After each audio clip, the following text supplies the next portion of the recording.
বন্ধুরা দেখো, সকাল সকাল আমি কিন্তু এই যে টক পাতাটা ভেঙে নিয়ে এসেছি বাড়ি থেকে। দেখো একটু বড় বড় করে ভেঙে নিয়েছি।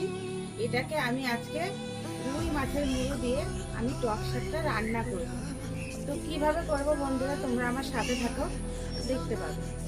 বন্ধুরা দেখো, আমি সবার প্রথমে কিন্তু শাকটাকে বেছে নিচ্ছি।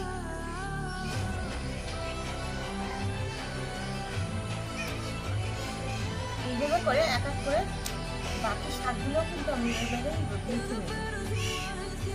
বন্ধুরা দেখো, আমি শাকটাকে ভালো করে বেছে নিয়েছি। আমি এখন ধুয়ে নেব। কিন্তু দেখো, যতই টক শাক তাও কিন্তু এই শাকের টকটা কিন্তু হেভি লাগবে খেতে রান্না করলে। তো দেখো, আমি ধুয়ে নিচ্ছি। তো আমার সাথে কিন্তু থাকবা, তাহলে দেখতে পাবা যে কিভাবে করছি আমি। তো দেখো, কিন্তু আমি ধুয়ে ঝাঁকাতে তুলে নিলাম, কেননা জলটা ঝরে পড়ে যাবে। তার জন্য দেখো, আমি প্রথমে কিন্তু কড়াইটা নিয়ে নিয়েছি, আখাতে দিয়ে দিয়েছি উনানে। তো কড়াই থেকে সবার প্রথমে আমি কিন্তু তেল দিয়ে দেবো। দেখো, এই দেখো একটা গোটা মাছের মুড়োটা, ওটাও কিন্তু আমি এখন দিয়ে দেবো। ভেজে রেখেছিলাম, তাও দিয়ে দিচ্ছি, আবার একটু ভেজে নেব। তার জন্য খুন্তি দিয়ে ভালো করে ভেজে দিচ্ছি। খুন্তির মাথাটা দিয়ে দেবো।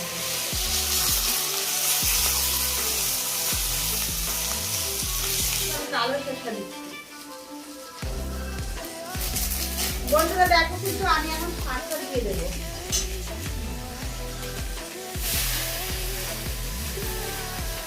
দেখো বন্ধুরা, কিন্তু আমি গোটা লঙ্কা দিয়ে দিচ্ছি, কেননা একাই কিন্তু গলে যাবে টক, তো ওই জন্য। পরিমাণ মতন কিন্তু নুন দিয়ে দিচ্ছি, পরিমাণ মতন কিন্তু হলুদের গুঁড়ো দিয়ে দিচ্ছি। ভালো করে কিন্তু এখন নেড়ে ছেড়ে দিচ্ছি।